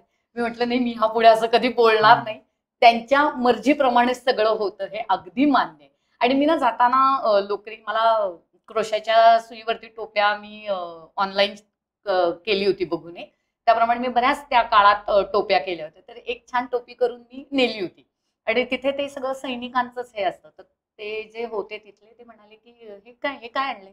तुम्ही म्हटलं की शंकर देवांना बघ आणलंय, म्हटलं इतक्या थंडीत असतात तर त्यांच्यासाठी मी करून आणली. तर ते म्हणाले ते थोडीच घालणार आहे. तर म्हटलं मग तुम्ही घाला. त्याला इतका आनंद झाला, त्यांनी ते ओपन केलं आणि ती घातली डोक्यावर टोपी. मी म्हटलं माझ्यासाठी तुम्हीच देव आहात म्हटलं. आणि म्हटलं माझं झालं, म्हणजे मला त्याच्यात यश मिळालं की देवानी मी आणलेली वस्तू त्यांनी वापरली, म्हणजे कुठल्या तरी रूपाने घेतली. म्हणजे हे वेगळा अनुभव आहे माझ्यासाठी खूप. आता तर फारच श्रद्धा बसली त्यामुळे या सगळ्या गोष्टींवरती. माझी खूप प्रवास केलेला आहे. आता बऱ्यापैकी म्हणजे पूर्ण भारत तर नाही, बस उलट जगात इतकं न फिरण्यासारखं की आता मी 10% पण फिरली नाही असं मी म्हणेन, की अजून खूप बघायचंय, खूप फिरायचंय, खूप आहे सुंदर बघण्यासारखं. आणि मी म्हणते की शेवटी ते आपल्याला जर काही बघायचं असेल ना तर ते आपल्या मनावर असतं. म्हणजे तुम्ही फिरायचंय म्हणून खूप पैसे खर्च करून कुठेतरी जा असंही नाही. आज माझ्याकडे जर 1000 रुपयेच असतील तर मी इथल्या इथे कुठले तरी, पण नवीन जागा बघणं हे खूप महत्वाचं असतं. मी आता उत्तर नर्मदा उत्तर वाहिनी परिक्रमा करून आले 1 दिवसाची. तोही अनुभव खूप छान होता. 21 किलोमीटरची ती परिक्रमा होती आणि ती छान झाली आमची परिक्रमा. मला असं वाटतं फिरल्यामुळे माणूस फिट होतोय. माझी त्याकडे बघून फिट होतो तर आहेच, पण फिट होण्यापेक्षा मी म्हणते खूप पॉझिटिव्ह मेंटली रिलॅक्सेशन. तुम्ही जेव्हा बाहेर जाऊन बघता ना की काय परिस्थितीत लोक राहतात आणि काय काय त्यांचे प्रॉब्लेम्स आहेत, तेव्हा मग आपले प्रॉब्लेम्स खूप लहान वाटायला लागतात. मग वाटायला लागतं की अरे माझा अर्धा ग्लास तो भरलेला आहे, रिकाम्या ग्लासकडे लक्ष नाही जात. प्रत्येकाला गरजेचं आहे गरजेचं आहे. आणि ते जेवढं तुम्ही फिराल ना तेवढं तुम्हाला ते कळायला लागतं. म्हणजे मी नेहमी म्हणते की माझं जे चांगलं झालंय ते जसं माझ्यामुळे झालंय, तसं माझं जे वाईट झालंय ते सुद्धा माझ्याचमुळे झालंय. दुसऱ्यावर ब्लेम नका करू, नाही तर मग पूर्ण दुसऱ्यावरती टाका की बाबा वाईट झालं तर तुझ्यामुळे झालं, चांगलं झालं तर ते पण तुझ्यामुळे झालं. आपण काय करतो, चांगलं झालं ते माझ्यामुळे, वाईट झालं ते समोरच्यामुळे झालं. तर मी जेव्हा हा विचार करायला लागले ना, मला असं वाटतं की माझ्यासारखे आनंदी कोणी नाहीये. किंवा माझ्या चुका मी शोधते, कुठे मी चुकलीये, काय चुकलंय, त्या सुधारायचा प्रयत्न करते. किती खूप सुंदर, सोपं होऊन जातं ते. खरंय. ते दुःख करत बसणं, समोरच्याला ब्लेम करणं, मग त्याला कसं आपल्या बाजूने हे करता येईल किंवा त्याला, ह्या गोष्टीतनं आपण बाहेरच पडतो. आता आपण ठरवायचं असतं की आपल्याला त्याच्याशी कसं डील करायचं. कारण प्रत्येकाची बाजू असते, त्यामुळे त्यापेक्षा आपण ठरवू, ती चूक झाली ती आपल्यामुळे झालेली असं समजू, आपोआप त्याच्यातनं तुम्ही बाहेर. किती सिंपल आणि सोपं म्हणजे जीवनाचं गणित आहे. खरंच आहे. माधवी ताई, खूप सुंदर प्रवास, आपली चर्चा इतकी सुंदर चालली आहे, तर मला वाटतं प्रेक्षकांनी जर कमेंट्स केले तर आपण अजून एक भाग घेऊ. नक्की मला करायला आवडेल. अगदी. आता प्रवासाचं झालं आणि खूपच सुंदर आहे आयुष्याकडे बघण्याचा तुझा दृष्टिकोन. प्रत्येकाने घ्यायलाच हवा की चुकांचंही दायित्व जे आहे ते माझ्याकडे, आणि बरोबर जरी काही घडलं आयुष्यात तरी त्याची जबाबदारी माझी. खूप सुंदर आणि सोपं असं. आता अभिनय क्षेत्रामध्ये वेगवेगळे रोल ज्यावेळी तू करतेस, आता माधवी सोमण हे ह्या नावाला वलय प्राप्त झालंय आणि एक ओळख तर निर्माण झाली आणि अनुभवही आहे तुला. पण ज्यावेळी सुरुवातीला काम करण्यासाठी म्हणजे रोल येत गेले, त्यावेळी काही स्ट्रगल आला होता का की सहज झालं? नाही, स्ट्रगल तर आम्हाला कायमस्वरूपी. एक भूमिका संपली की नवीन भूमिकेसाठी स्ट्रगल आहे. कारण अजूनही आम्हाला ऑडिशन द्यावी लागते. तुम्ही कितीही काम केलेलं असतं, ऑडिशन असते, लुक टेस्ट असतो, सगळा व्यवहार, आणि मग ते काम तुमच्याकडे येतं. त्यामुळे स्ट्रगल तर ह्या क्षेत्रात कायम स्वरूपी स्ट्रगल आहे तुम्हाला. आणि आमच्या वेळेला आता निदान कसं मोबाईलवरनं तुम्ही फोटो पाठवू शकता, ऑडिशन पाठवू शकता. पण मी जेव्हा काम सुरू केलं 2003-04 साली, तेव्हा असं काही नव्हतं. तेव्हा तुम्हाला तिथे जावं लागायचं, ऑडिशन द्यावी लागायची, मग ते पुन्हा तुम्हाला लुक टेस्ट साठी बोलवायचं. असं जेव्हा तुम्ही 2-3 वेळा त्या सेटवरती जाणार, मग तुमचा व्यवहार ठरणार आणि मग ते काम तुम्हाला मिळणार. ते मिळेस तर कुठलीच खात्री नसायची. जसं वादळ वाट मी जेव्हा केली तेव्हा त्यांनी मला एका सीनसाठी बोलवलेलं होतं आणि मी गेले, कारण तेव्हा मीही नवीन होते, चाचपडत होते, काम करायचं होतं. व्यावसायिक नाटक 2 केलेली होती, पण मध्ये 1.5 वर्षाची माझी गॅप गेली होती. आणि एका सीनसाठी मी गेले, तो सीन केला, परत आले, आणि मग नंतर शशांक सोळंकीने मला सांगितलं की तुमचं काम खूप आवडलंय, तर आम्ही हे कॅरेक्टर पुढे डेव्हलप करणार आहोत. आणि मग 6 महिन्यांनी ते पुन्हा सुरू झालं. ते शेवटपर्यंत, म्हणजे सिरियलच्या एंडला पण म्हणजे माझी साक्ष होते आणि असं ते सगळं होतं आणि तिथे सिरियल संपली होती. खूप सुंदर. म्हणजे स्ट्रगल हा आहे, स्ट्रगल कायम आहे आमच्या फील्डमध्ये. तुम्हाला कायम स्ट्रगल आहे. एक काम संपलं की पुन्हा तुमचा स्ट्रगल सुरू होतो, आणि ते छान आहे. मला असं वाटतं ते छान आहे. तुम्ही कायम जमिनीवर राहता, कलाकार म्हणून एक चॅलेंज असतो, आणि तुम्ही जमिनीवर राहता की नाही काही असो, पुन्हा आपल्याला ते काम मिळवण्यासाठी कष्ट घ्यायचे. खरंच आहे. नाही तर असं वाटतं की आता माधवी सोमण म्हणजे माधवी ताईला ऑडिशन वगैरे असेल असं वाटलंच नाही. असते फक्त आता काय होतं, आता सोपं झालंय, म्हणजे आम्ही मोबाईलवरती ऑडिशन पाठवू शकतो. घर बसल्या ऑडिशन करून आमची ऑडिशन जाते. पूर्वी जे जावं लागायचं ते आता थोडं कमी झालं. खूप सुंदर अशा मनसोक्त गप्पा माधवी ताई आपल्या रंगत आल्यात, आणि तू खूप सिरियल मधनं काम तर केलेलंच आहेस, नाटकातही करतेस तू आणि चित्रपटातही केलेलं आहे. पण आपलं जे मराठी सिरियल असतं त्याचा जो सेट असतो त्याचं वातावरण कसं असतं हे मला विचारायचं आहे. आणि तुमच्या 12-14 तासाच्या शिफ्ट असतात, तर त्यावेळी जो स्ट्रेस येतो, तर मग तुम्ही शूट करता आणि तिथलं जे वातावरण असतं तर तो स्ट्रेस हलका कसा होतो, तर हे पण आवडेल आम्हाला माहिती. आम्ही साधारण 13 ते 14 तास काम करतो. म्हणजे सकाळी 8:30चा कॉल टाइम असतो आणि साधारण 10:30-11ला आमचं पॅकअप होतं. त्याच्या पुढे मेकअप काढून सगळं ड्रेपरी हे सगळं हे करून बाहेर पडायला साधारण 11:30, घरी पोचायला 12. तर त्यामुळे इतका वेळ आम्ही काम करतो. नक्कीच स्ट्रेस खूप असतो, कारण दिवसाला आम्ही 8-8 सीन करतो. 8-8, 10-10 सीन आमचे दिवसाला होतात. पण मराठीचं वातावरण हे इतकं गोड आणि इतकं छान आहे ना, की तो जेवढा म्हणजे असतो ना स्ट्रेस, तेवढाच तो कमी व्हायलाही मदत होते. कारण इतकं हेल्दी वातावरण असतं की दंगा चालू असतो, मजा मस्ती चालू असते. पुन्हा मधल्या वेळात आम्ही एकत्र जेवणार, नाश्ता एकत्र करणार. म्हणजे असं प्रत्येक आपल्या रूम मध्ये आपलं असं कधीच नसतं. अगदी आमचे दिग्दर्शक, आमचे प्रोड्युसरही आमच्या बरोबर असतात, की घरनं डबा आलेला असतो, मग मी आज हे आणलंय, हा मग ते मग सगळे अंगत पंगत फॅमिली सारखंच. हा, आणि म्हणजे असं त्याच्यात ना कुणी असं वेगळं नसतं. सगळे आमचे स्पॉट दादा असतात, सगळे आणि खूप हेल्दी आणि खूप छान वातावरण असतं. त्यामुळे काम करायलाही तितकीच मजा येते त्या सेटवर. आणि आजकाल तर बरेचसे आर्टिस्ट डबा घेऊन येतात, त्यामुळे प्रत्येकाच्या घरची भाजी. आणि मी पुण्याहून जाते, त्यामुळे मला काय असा घरचा डबा कधी कधी मला. तुझी बाकरवडी प्रसिद्ध आहे का? हो, बापरे, मुंबईत तर पहिलं पुण्याहून येते ना, येताना बाकरवडी तर लागते पुणेकरांची. पण आणि त्यामुळे मी सांगू का, की ते म्हणजे हे जे वातावरण आहे ना, ते बॉन्डिंग आमच्या भूमिकांमधनं, आमच्या नात्यांमध्येही दिसतं सिरियलमध्ये. त्यामुळे मराठी सिरियल्स एवढ्या जवळच्या का वाटतात, त्याचं कारण हे आहे की जितके आम्ही सेटवर आमच्या भूमिका आणि आमची नाती जपत असतो, तसंच जेव्हा आम्ही सेटच्या बाहेर असतो तेव्हाही आमच्यातलं ते बॉन्डिंग खरीच फॅमिली वाटते. ती हळूहळू ती खरीच फॅमिली वाटायला लागते, ती नाती खरीच वाटतात. आणि त्यामुळे खूप मजा येते. मराठी सेटवरती काम करण्यासारखी मजा नाही. आणि सगळेच इतके प्रेमाने सांभाळून घेणारे असतात, त्यामुळे धमाल असते. मस्त. आणि हे सगळे मुंबईतच होतात ना तुझे? हो, शूटिंग म्हणजे सिरियलची तर फक्त सोनियाचा उंबर आम्ही भोरला केली, बाकी सगळं मुंबईत. मढला आहे, अंधेरी आहे, फिल्म सिटी आहे. खूप मस्त. आणि म्हणजे मी सांगते, आम्ही राधाई बावरी सिरियल करत होतो, आणि त्याच्यात एक असा सीन होता की आम्ही सगळे घरातले ना त्या दिवशी काहीतरी वेगळं करायचं म्हणून काय बेत करतो, आणि असं सगळ्यांनी एकत्र जेवायचं, कारण प्रत्येकाचं काही ना काही काम. आणि हे असं मी होते, कविता लाड, सौरभ गोखले, अशी श्रुती मराठे, अशी बरीच गँग होती. आणि त्यासाठी खास बनवून घेतलं होतं, कारण आम्ही ते भाकरी ठेचा असा सगळं, मी आणि कविता ते सगळं करतो.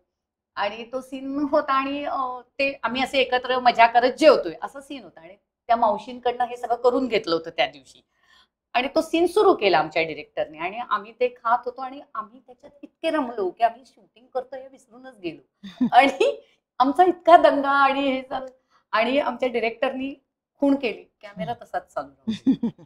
आणि त्याला जे मिळायचं ते फुटेज मिळालं होतं, नॅचरल मिळालं होतं. की म्हणजे आम्ही इतका दंगा आम्ही विसरूनच गेलो की शूटिंग चाललंय. कारण त्यांनी इतकं छान तो ठेचा, भाकरी आणि पिठलं सगळं इतकं अप्रतिम केलं होतं की हिच्यातलं हे घे, असं उद्योग करत करत आम्ही ते एन्जॉय केलं. म्हणजे हे वातावरण खूप छान असतं. किंवा बऱ्याच वेळा काय व्हायचं की आमचे किचन मधले सीन असायचे, माझे आणि कविताचे. तर एक कुठली तरी भाजी आणली जायची, आणि तुमच्या दोघींचा सीन आहे बरं का, स्वयंपाकघरात तुम्ही भाजी करताय. आणि मग ते आम्हाला खरीच भाजी करायला लावायचे, चालू असायचं. मग तेल चांगलं नाही, सगळं विचारून. मला हेच विचारायचं, किचन मध्ये किचन किती सुंदर दाखवतात, अगदी वेल डेव्हलप, पाणी असं हे केलं. तुम्ही खरंच कुकिंग करता? म्हणजे आम्ही म्हणजे नाही केलं जात, पण ह्या मी मुद्दामून सांगते की आम्ही करायचो. आणि ती भाजी तयार झाली की ब्रेक लावूनचे डिरेक्टर ती भाजी घेऊन जायचे. म्हणजे हळूहळू ते ठरले, ही भाजी घेऊया आज, माधवी ताई आणि कविता ही भाजी रोज वेगळी. आणि ती बरोबर म्हणजे तो सीन बरोबर ब्रेकच्या आधी 1 तासभर लावला जायचा की ताजी भाजी. आम्ही म्हणतो भाजी गेली तिकडे गेली. म्हणजे इतकं छान वातावरण असतं की कधी असं त्रास होत, रिलॅक्स पणे तुम्ही काम करू शकता मराठी सेट. खूपच सुंदर ताई हे अनुभव आहेत मराठी सिरियलच्या स्टेजवरचे म्हणा, किंवा आफ्टर शूटिंग तुम्ही काय करता, हे किस्सेही आमच्या प्रेक्षकांना ऐकायला मिळाले की मस्त वातावरण असतं असं तू सांगितलं. तर हे झालं माधवीताईचं. पण माधवीताई ट्रेकिंगही करते हे असं मी ऐकलंय, तर ती आवड कशी लागली तुला? ट्रेकिंग करते म्हणजे मी माझ्या लहानपणी आमच्या इथे खालती फणसे आजी आजोबा राहायचे. आमचं घर बरं होतं आणि ते खालती राहायचे, आणि त्यांना मुलबाळ काही नव्हतं, आणि ते उत्तम उत्तम जिम्नॅस्टिक करायचे, शिकवायचे. ते त्यांचा क्लास होता फणसे जिम्नॅस्टिक क्लास. तर मी त्या सोसायटीत राहायला गेले, तीच त्या दिवशी मी त्यांच्याचकडे राहिले होते, कारण आमच्याकडे वरती सामान भरणं वगैरे, आणि मी अगदीच लहान होते, 4-5 वर्षांची अशी होते. आणि मी त्यांच्याकडे गेले. ते म्हणाले की अहो गोरे राहू देत तिला, तुम्ही तुमचं सगळं लावा सामान. आणि ती मी त्यांच्याकडे जी राहिली ती मी त्यांच्याचकडे लहानाची मोठी झाली. म्हणजे माझी आई पण नोकरी करायची, वडील नोकरी करायचे, आई नोकरी करायची. पण आई इतकी रिलॅक्स होती, म्हणजे आईला कधी टेन्शन नसायचं, कारण फणसे आजी आजोबा आहेत. आणि तिघी बहिणींमध्ये मी जास्त खोडसाळ होते, म्हणजे बाकी दोघी बहिणी खूप शांत आहेत, पण माझे खूप उद्योग चालायचे. पण ते आजोबाच मला कंट्रोल करू शकायचे, कारण ते मुळात जिम्नॅस्टिक्स हे करायचे. मला ते क्लासला त्यांच्याबरोबर घेऊन जायचे आणि मी रोप मलखांब करायची. मी नंतर 3 वर्ष रोप मलखांब शिकवतही होते. पण जसं माझं नाटकाचं हे सुरू झालं, ते जरा मागे पडत गेलं. पण त्यामुळे ट्रेकिंग वगैरे, कारण ते मला घेऊन जायचे सिंहगडला किंवा कुठेही 1-6 महिन्यातनं एखादा ट्रेक ते मला घेऊन जायचे बरोबर. त्यांचा सगळा जिम्नॅस्टिकच्या क्लासचा ग्रुपच असायचा. सो त्यामुळे तेव्हापासूनची ती आवड आहे. म्हणजे त्यांचं इतका माझ्यावरती जीव होता की माझ्या लग्नातही कन्यादानाचं जो विधी असतो तो माझ्या आई वडिलांनी त्यांना करायला दिला होता. आणि ते नेहमी म्हणजे म्हणायचे की एक मूलच, बाकी सगळं परमेश्वराने भरभरून दिलं, मूल नाही, पण तेही तुमच्या मुलीमुळे तीही इच्छा आमची पूर्ण झाली. मी कधी कधी लहानपणी काही खेळात वगैरे, आणि मी त्यांना ए आजोबा म्हणायची, ए आजोबा. तर शाळेत जेव्हा मी गेले आणि बाईंनी, आमच्या मुख्याध्यापकांनी विचारलं की तू इतकं छान जिम्नॅस्टिक, तर म्हटलं माझ्या आजोबांनी मला शिकवलं, तर त्यांना घेऊन येशील का शाळेत? तर मी घेऊन गेले होते. तर त्यांनी विचारलं की तुम्ही आमच्या शाळेत शिकवाल का फणसे सर, तुम्ही आमच्या शाळेत मुलांना शिकवाल का? तर ते म्हणाले हो शिकवेन. तर मी म्हटलं आजोबा तू आमच्या शाळेत येणार शिकवायला? तर त्या पटकन मला म्हणाल्या की अगं ते मोठे आहेत ना, तू एकच म्हणतेस त्यांना. तर बरं. आणि मग बाहेर आले आणि मी रडायला लागले. तर ते म्हणाले काय झालं? म्हटलं मला मी तुला ए आजोबाच म्हणणार, पण तर त्यांनी माझा हात धरला, ते पुन्हा आत आले आणि त्यांनी सांगितलं माझ्या बाईंना की ज्या वेळेला ही मुलगी मला अहो आजोबा म्हणेल, त्या दिवशी आमच्यातलं नातं संपलेलं असेल. किती गोड. ते म्हणाले की मी हिचा सख्खा कोणी नाही, ती माझी सख्खी कोणी नाही, पण हे जे नातं आहे ना आमच्यातलं, ते ह्यामुळे टिकलेलं. त्यामुळे ते म्हणाले जरूर मी तिला ही सवय लावीन की मी जेव्हा शाळेत येईन तेव्हा ती मला सर म्हणे, पण बाकी वेळा ती मला ए आजोबाच म्हणे, असं त्यांनी आमच्या मुख्याध्यापिकांना येऊन सांगितलं. म्हणजे इतका जीव होता त्या नवरा बायकोंचा माझ्यावर. आणि त्यांनी अगदी शेवटपर्यंत प्रेमाने, म्हणजे माझ्या मुलालाही त्यांनी बघितलंय, त्यानंतर ते त्यांच्यामुळे ट्रेकिंगची आवड. हा, तर त्यामुळे मला ती ट्रेकिंग, मुळात जिम्नॅस्टिक करत होते, योगा करत होते, त्यामुळे ती आवड निर्माण झाली. मी आणि कंटिन्यू ठेवली. माझ्या मुलालाही ती आवड आहे. तोही दर रविवारी काही ना काहीतरी शोधून काढतो आणि जातो. किती छान ना. खरंच काही नाती रक्ताची नसतात, पण तरी म्हणजे आपल्या आयुष्यामध्ये खूप. आणि मी म्हणते ना की त्यांनी, म्हणजे मी म्हणते की आम्हाला हे शब्दच माहिती नव्हते की डिप्रेशन येणे वगैरे हे काय, हे मला आत्ता कळलं ह्या वयात की असं काहीतरी असतं. आता ते खूप कॉमन झालं. हा, त्यांनी आम्हाला, म्हणजे रोप मलखांबावरती जेव्हा मी जायची आणि मी झाप टाकायची एका पायावर बॅलन्स, तेव्हा एवढंच माहिती असायचं पडलो तर गेलो. त्यामुळे तो पाय अडकलाच पाहिजे. ती लढायची ताकद त्यांनी दिली की तुम्ही लढलंच पाहिजे, कुठल्याही संकटावरती तुम्ही लढलंच पाहिजे, हे त्यांनी शिकवलं आम्हाला. किती छान. आणि आता खरंच गरज आहे त्या विचाराची.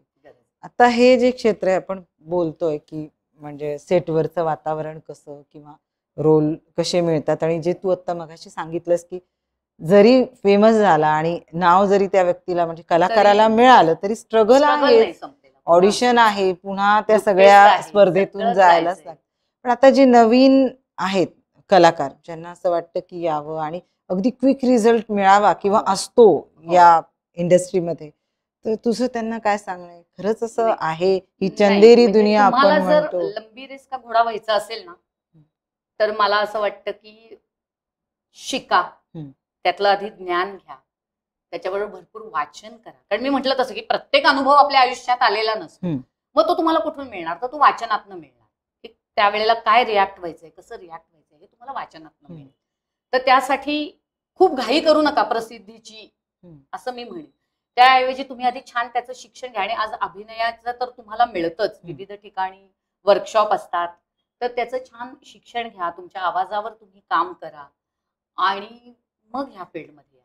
कारण मी म्हणते शेवटी म्हणजे आता म्हटलं जातं की आमचं फील्ड थोडंसं बदनामही असतं, पण शेवटी मला असं वाटतं की ते प्रत्येक माणसावरती अवलंबून असतं की तुम्ही बोट दिलं तर तो कोपऱ्यापासून ओढायला समोरचा आहे, तुम्ही बोटच देऊ नका. कळलं पाहिजे आपल्याला कुठे थांबायचंय. ते एकदा तुम्हाला कळलं ना तर हे फील्ड खूप छान आहे. आणि निराश होऊ नका. त्याऐवजी मी म्हणेन की ह्या कामाबरोबर एक दुसरा पर्याय बरोबर ठेवा की बाबा हे नाही जमलं तर माझ्याकडे हे आहे. कारण आजकाल खूप वाईट गोष्टी कानावरती येतात आणि अनिश्चित फील्ड आहे. मुलं लवकर निराश होतात. तर ते न होता शांत बसा, विचार करा की बाबा हे नाही जमत आहे तर यातलं आपल्याला हे जमेल का, हे 3-4 पर्याय तुम्ही शोधा आणि त्यातल्या एखाद्या पर्यायाकडे जा. पण तीच गोष्ट आणि तेच शेवटी मला असं वाटतं की तुमचे कष्ट बिष्ट थोडाफार नशिबाचाही भाग त्याच्यात असतो. तर तो जर नसेल तर त्यापेक्षा तुम्ही असं त्यातनं नैराश्याकडे जाण्यापेक्षा ना त्याच्या बरोबरीने दुसरे पर्याय शोधून ठेवा. खूप सुंदर ताई, असं मला कारण आता जसं तू सांगितलंयस त्या स्वतःमध्ये टॅलेंट असेल किंवा पूर्ण तयारी करून जर तयारीनिशी तुम्ही या क्षेत्रात आला तर नक्कीच काम. पण हे तुझा विश्वास आहे का नेपोटिझम जे म्हटलं जातं नेपोटिझम, तर नेपोटिझम खरंच काम करतं का? नाही ना, असं आपल्यालाच माहितीये की शेवटी असं काही नाहीये. कारण ते किती टिकतात, जरी असलं तरी ते किती टिकतात. पण ज्याच्यात टॅलेंट आहे तो जातोच. पण त्यासाठी कष्ट घ्यायची, थोडं थांबायची गरज आहे. घाई माझे आता फोटो छान आले, मी आता छान तर नाही होणार. त्याबरोबर अभिनयही तुम्हाला यायला हवा. तुमच्या चेहऱ्यावरती तुम्ही 1-2-3 कामं कराल, पुढे काय किंवा मालिकांमध्ये कसं होतं 2-2-3-3 वर्ष मालिका चालते. सुरुवातीला तुमच्या चेहऱ्यावरती लोक खुश होतील, पण शेवटी कुठेतरी चांगल्या कामाची अपेक्षा आहेच ना, मग कंटाळायला लागतील. त्यापेक्षा कामाकडे जास्त लक्ष द्या, काम कसं चांगलं करी ह्याच्याकडे जास्त लक्ष द्या. तर तुम्ही नक्की यशस्वी व्हाल आणि टिकून राहा. टिकून राहणंच महत्वाचं आहे आता. नक्कीच. खूप छान. म्हणजे अति घाई करायची आपण जे म्हणतो अति घाई संकटात नाही, अगदी तेच करायचं. त्यामुळे आणि खरंच आहे म्हणजे आजच्या तरुण पिढीला ज्यांना असं वाटतं की ग्लॅमर वर्ल्ड आहे, इतकं सोपं नाहीये. खूप कष्ट आहेत. म्हणजे मला काही जण म्हणतात ना की अगं मला ते म्हणजे माझ्याकडे असे अगं सध्या काही काम नाहीये, तुमच्या सिरियल मध्ये बघ ना, म्हणजे इतकं सोपं वाटतं. मग मी त्यांना म्हणते की हो दिन तुम्ही या, तुम्ही पुण्याहून या, मग कुठे यायचं, मग या अंधेरीला उतरा, मग तिथनं जेट्टीला या, जेट्टीतनं बोटीने प्रवास करून तुम्ही मग इतकं यावं लागतं. म्हणजे ते तिथेच आधी त्यांचं सगळं अवसान तर त्यामुळे मी असं करून या, मग तुम्हाला कळेल की आम्ही काय पद्धतीने काम करतो. आणि मग 13-14 तास काम करा, मग कळेल. इतकं सोपं हे फील्ड नाही. ग्लॅमर म्हणजे असं वाटतं सगळ्यांना की किंवा मालिकांनाही बरेच लोक घ्या, मालिका म्हणजे तुम्ही एकदा त्याच्या मागचे कष्ट बघा, मग तुम्हाला काय आहे. इतकं सोपं ते नसतं. मी म्हटलं आता मी मुग्धा गोडबोले यांचं टीव्ही मालिकांवरचं एक पुस्तक वाचलं, त्याच्यावरती मी एक व्हिडिओ पण टाकलाय. तिने इतकं सुंदर पुस्तक लिहिलंय ते की किती स्ट्रगल आहे या क्षेत्रात आणि काय काय परिस्थितीतनं जावं लागतं ते तिने दिलंय त्याच्यात. म्हणजे हे खरंच आहे ना. नाही खरंच म्हणजे हे कलाकार एखाद्या गोष्टीला काय फालतूय हे म्हणणं फार सोपं असतं, पण त्याच्या मागे जी 100 लोकांची टीम राबत असते, मेहनत करत असते आणि ती ज्या ज्या प्रॉब्लेम्सना तोंड देत असते, कलाकारांच्या तारखा असतात किंवा काही चेंजेस करायचे असतात, तर त्यावेळेला आणि रोजचा एपिसोड जाणार असतो. ते काय आठवड्यातनं एक एवढं सोपं नाही, रोजचा एपिसोड जाणार आहे. तर त्यावेळेला काय स्ट्रेस असतो आणि काय पद्धतीने काम केलं जातं ते एकदा कळलं ना. प्रचंड मेहनत आणि सगळ्यांची मेहनत आहे. अगदी आमचे स्पॉट दादा पण जे काय राबत असतात ना, दिवसभर राबत असतात, सगळ्यांची मेहनत आहे त्याच्यात. तेव्हा ते एक एपिसोड आमचा दिवसाचा तो निघतो. खरंय. म्हणजे हे नुसतं मृगजळ आहे असं म्हणून पूर्ण तयारीनिशी त्याच्यात आणि मेन पेशन्स. पेशन्स पूर्ण तयारीनिशी या त्याचं. आणि आता तर सगळीकडे तुम्हाला वर्कशॉप्स आणि हे अवेलेबल आहे. अगदी ऑनलाईन पण तुम्ही करू शकता. इतकं सगळं तर ते घ्या ना, त्याच्यासाठी कष्ट घ्या, मेहनत घ्या, त्याच्यावर वाचन करा आणि या पूर्ण तयारीने या, आहे तुमच्यासाठी. पूर्ण तयारीने या आणि म्हणजे आता- तुमचं हो, आणि भरपूर काम आहे. पूर्वी कसं होतं, फक्त आधी नाटकच किंवा चित्रपटच. आता सिरियल्स आहे, OTT आहे, OTT आहे. खूप काम आहे आता ह्या क्षेत्रात. म्हणायचं नाही, खूप प्रचंड काम आहे. पण तुम्ही तयारीनिशी आलात तर तुम्ही टिकाल. खरं कारण आहे. स्पर्धा पण वाढली आहे. स्पर्धा आहे. म्हणजे एका भूमिकेला तुम्ही नाही म्हणालात तर 100 लोक मागे उभी आहेत तुमच्या. त्यामुळे स्पर्धा पण 100 काय 1000 आहेत, 100 पण नाही. खरं स्पर्धा खूप आहे. जिथे स्पर्धा आहे तिथे तयारी हवी. तिथे तयारी हवी. टिकून राहायची. आता हे OTT बद्दल तू बोललीस, OTT प्लॅटफॉर्म जो आलाय हो. तो आणि आता सध्याचं जे मराठी चित्रपट म्हणा किंवा मराठी इंडस्ट्री पूर्ण, तर ह्याचं जे बदलतं वातावरण आहे आधीच्या पेक्षा, तर हे कसं वाटतं आता? चांगले खूप वेगवेगळे विषय मराठीत हाताळले जात आहेत आणि चांगलं काम करतायत. चांगले लेखक आहेत, चांगले कवी आहेत आणि आहे आता OTT सगळा. माझी एक फिल्म आहे नेटफ्लिक्सवरती 15 ऑगस्ट, माधुरी दीक्षित प्रोडक्शन हाऊसची ती पहिली फिल्म आहे. ती फिल्म तर एका दिवसाची गोष्ट आहे. एका लोकेशनवर एका दिवसाची ती गोष्ट आहे. ती छान रंगवली आहे. तर त्यामुळे आता म्हटलं तसं की खूप वेगवेगळे विषय हाताळले जातात आणि आता तो काळ राहिला नाहीये की 20-21 वर्षाची हिरोईन, एखाद्या सिनेमाची हिरोईन ही 60ची पण असू शकते. आता ते बदलले. तर त्यामुळे आता प्रत्येकाला काम करायची चांगली संधी आहे की फक्त एकाच एज ग्रुपला काहीतरी महत्वाचा रोल आहे असं नाही. यंग ब्युटी हे सेंटर बदलले. आता ते स्टोरी आणि स्टोरी काय आहे, स्टोरीची गरज काय आहे त्याप्रमाणे सगळं ठरतं. हे नवीन बदलच आहे. नवीन बदल आहे आणि हा चांगला बदल आहे.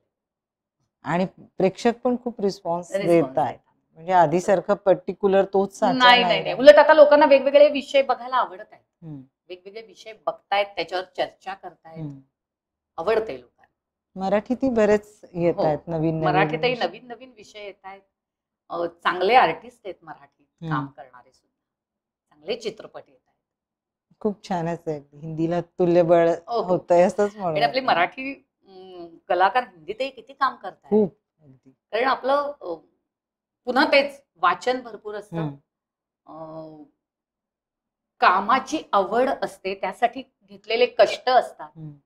नाटकातनं मुळात बरीचशी मंडळी येतात. आपण अगदी एकांकिका, अगदी मी तर म्हणते नाट्यछटा, एक पात्र इथपासून सुरुवात करतो. त्यामुळे आपला बेस इतका पक्का आहे. पाठांतर आणि त्यामुळे मराठी कलाकार तर जातात पुढे, करतात काम. माधवीताई, या प्रत्येक प्लॅटफॉर्मवर तू काम केलेलं आहेस जवळजवळ, तुझं प्रेरणास्थान असं कोण आहे? खास मी लहानपणापासून पाहते किंवा जेव्हापासून अभिनय क्षेत्रात आले की हे माझे प्रेरणास्थान आहेत, त्यांच्याकडनं प्रेरणा मिळते मला. खूप सारे आर्टिस्ट आहेत. प्रेरणा स्थान म्हटलं तर खूप लोक आहेत. मला म्हणाल तर मला शेफाली छाया खूप आवडतात. मला त्यांच्या भूमिका पाहिलं की असं वाटतं की अशा भूमिका आपल्याला करायला मिळाव्यात. किंवा मराठीतही आपल्याकडे रोहिणीताई आहे. 13 वर्ष 4 दिवस सासूचे सारखी मालिका करणं हे सोपं नाही, पण कधीही न थकता आणि न कंटाळता त्यांनी जे इतकी सुंदर ती भूमिका, आणि बरं फक्त सिरियल केली का, तर गांधी सारखी फिल्मही त्यांनी केली ना. गांधी सारखी फिल्मही त्यांनी केली. तेव्हा मराठीत तर खूप आर्टिस्ट आहेत की त्यांच्याकडनं त्यांचं काम बघून खूप शिकायला मिळतं. त्यांच्याबरोबर काम करताना खूप मजा येते. स्वाती चिटणीस आहेत, त्यांच्यावर मी काम केले. सोनियाचा उंबरा केलाय, फिल्म केली. खूप आर्टिस्ट आहेत की ज्यांच्यावर काम करत. विक्रम गोखले, त्यांच्यावर काम केलंय. ते म्हणजे त्यांच्याबरोबर काम करताना तर मी इतकी घाबरले होते आमच्या पहिल्या सीनला. असं एक मी, स्वातीताई, विक्रम काका आणि गणेश यादव आमचा एक सीन होता आणि मी त्यांना ते मीठ वाढते आणि मी इतकी घाबरले होते की माझा हात, तर ते असे, काय ग तुला काय झालं? तेव्हा मग स्वातीताई म्हणाला, अरे तू ज्याचं PhD केलेली आहेस ती आता मॉन्टेसरी तेरे, तिला भीती वाटणारच. म्हणजे इतके दडपण येतं, पण त्यांनी इतकं छान सांभाळून घेतलं त्यावेळेसही. कारण खूप आमचे बरेच सीन होते त्या फिल्ममध्ये, पण त्यांनी खूप छान सांभाळून घेतलं. कारण हे आर्टिस्ट इतकं प्रेमाने तुम्हाला छान सांभाळून घेतात ना की काम करायला मजा येते त्यांच्याबरोबर. त्यामुळे मराठीत प्रेरणास्थान चित्कार आहेत. खूप अशी लोक आहेत. नीनाताई आहेत, नीना कुलकर्णी आहेत. मी तर म्हणेन माझी मैत्रीण जी म्हणजे माझ्याच वयाशी आहे कुठेतरी, पण तिने खूप माझ्या आधीपासून काम करायला सुरुवात केली, सुहास परांजपे. हम्म. तर ती तर माझी म्हणजे मी म्हणेन की मग म्हणायचं झालं तर ती प्रेरणास्थानच आहे. तिच्या भूमिका मी पाहिल्या आहेत. त्यावेळेला मी काहीच करत नव्हते, पण त्या सुहास परांजपे किती छान काम करतात. आणि नंतर आम्ही रूममेट झालो आणि मग फारच घट्ट मैत्री झाली आमची. पण तसं म्हणायला गेलं तर मग मी म्हणेन की ती प्रेरणास्थानच आहे माझी. तिच्या भूमिका मी कायम पाहत आली आणि ती ज्या ताकदीने तिचे प्रत्येक भूमिका ती ज्या ताकदीने उभी करते ना, ते बघण्यासारखं असतं. खूप छान. प्रवास गप्पांचा आपला रंगत आलाय आणि नक्कीच पुढच्या भागातही गप्पा करायला आवडतील मला आणि प्रेक्षकही तसं आपले सांगतील. पण कसा वाटला काय वाटला हा एपिसोड आमच्या गप्पा मनसोक्त मनमोकळ्या अगदी. आणि कमेंट्स मध्ये नक्की सांगा आम्हाला. आम्ही पुढच्या भागात पुन्हा माधवीताईला बोलूच उरलेल्या गप्पा मारायसाठी. आता हे क्षेत्र त्याच्यातली अनिश्चितता आणि चढ उतार याबद्दल आपण बोललोय आणि तयारी कशी असायला हवी. येणाऱ्या या क्षेत्रातलं डिप्रेशन ताण आणि किती मेहनत आहे यावर माधवीताई तुझ्याकडनं खूप सुंदर मार्गदर्शन आणि माहिती मिळाली. म्हणजे जे वाटतं सगळ्या बघणाऱ्यांना प्रेक्षकांना की खूप सोपं आहे, बरेच असं वाटतं आपण गेलो आणि ते काम झालं, तर ते तसं नसतं. प्रत्येक एपिसोडला म्हणा किंवा डायलॉगची जी लाईन डिलिव्हर होती त्यालाही किती प्रचंड मेहनत असते हे आता संवादातून आपल्या कळलंय. पण आता हे जे मनसोक्त गप्पा आपलं युट्यूब चॅनल आहे त्याचे जे प्रेक्षक आहेत तर त्यांना तू काही एखादं मोटिवेशनल किंवा उपदेशपर काही सांगशील? उपदेश द्यायला मी खूपच लहान आहे, पण मी नक्कीच सांगेन की भरपूर वाचा, भरपूर फिरा, स्वतःवर प्रेम करा. जेव्हा तुम्ही स्वतःवर प्रेम करता ना तेव्हा बाकी सगळ्यावरतीच तुम्ही प्रेम करायला लागता. सो स्वतःवर प्रेम करा आणि छान स्वामी आहेतच पाठीशी. ते कायमच सांगतात भिऊ नकोस, मी तुझ्या पाठीशी आहे. बट बेटा मी तुझ्या पाठीशी आहे, पुढे नाहीये, तू लढ, मग मी तुझ्या पाठीशी आहे. तेव्हा ती ताकद ठेवा. येणाऱ्या संकटाला आनंदानं तोंड देण्याची ताकद ठेवा. नक्कीच मार्ग मिळतात. नक्कीच स्वामी तुमच्या पाठीशी उभे राहतात. खूप सुंदर. आणि खरंच आहे स्वामींनी सांगितलेलंच आहे, तू आधी लढ, हो म्हणजे मी तुला पाठीशी आहे. किती सुंदर. कारण ती ताकद देतात. ते पाठीशी म्हटल्यावर ती आपोआप तुमच्यात ताकद येते लढण्याची.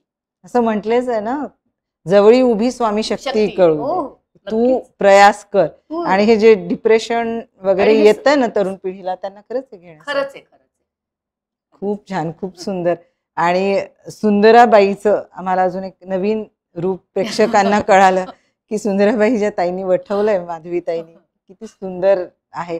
आणि तिची बाजूही कळाली की किती त्रासातून त्या काळच्या स्त्रियांना जावं लागायचं. खूप सुंदर म्हणजे अनुभव. आणि आपण चर्चा अशीच करू प्रेक्षकांच्या कमेंट नंतर. आणि माधवीताई तू मनसोक्त गप्पामध्ये आलीस, एवढ्या सुंदर गप्पा आपण मारल्या आणि एवढं मार्गदर्शन केलंस आम्हाला आणि प्रेक्षकांना, तेव्हा तुझे खूप खूप धन्यवाद. आणि तुझ्या पुढील वाटचालीसाठी मनसोक्त गप्पा आणि टीम कडनं तुला खूप खूप शुभेच्छा. थँक्यू. आणि मी पण तुमचे आभार मानते, तुम्ही मला बोलवलं तिथे आणि इतक्या छान गप्पा मला मारायला मिळाल्या. खूप छान वाटलं मला. धन्यवाद.